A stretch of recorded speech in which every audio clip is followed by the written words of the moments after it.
and that guy gets to be 60 years old, finds out that those kids aren't his, he's going to kill himself if he doesn't kill the kids and the woman beforehand.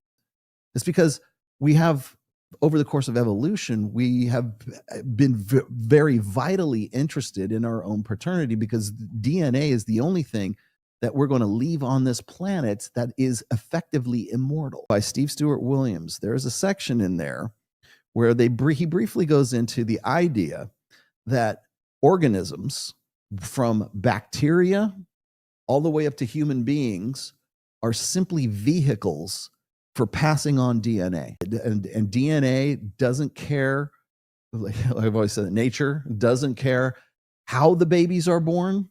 It cares that the babies are born, because that is within the biological imperative of passing on your DNA into the next generation.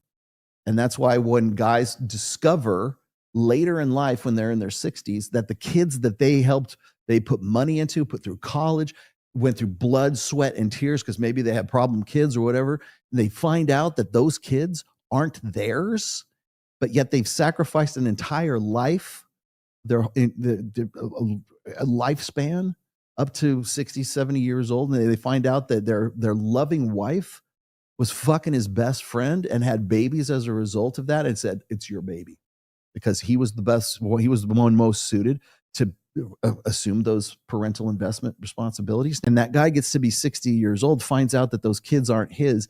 He's going to kill himself if he doesn't kill the kids and the woman beforehand. That's an evolutionary response to that. In fact, it's very logical when you understand that our bodies and our organisms are simply vehicles to push our DNA into the next generation. And if you spent your entire life believing those kids are actually yours, and you put all of this, the resource and monetary and territorial and all this love and investment and everything else that goes into raising a kid, and you realize now your genetic line is going to go extinct because of the duplicity of this one bitch that you thought was in love with you, now you might kill her. You want to know about why paternity is so important?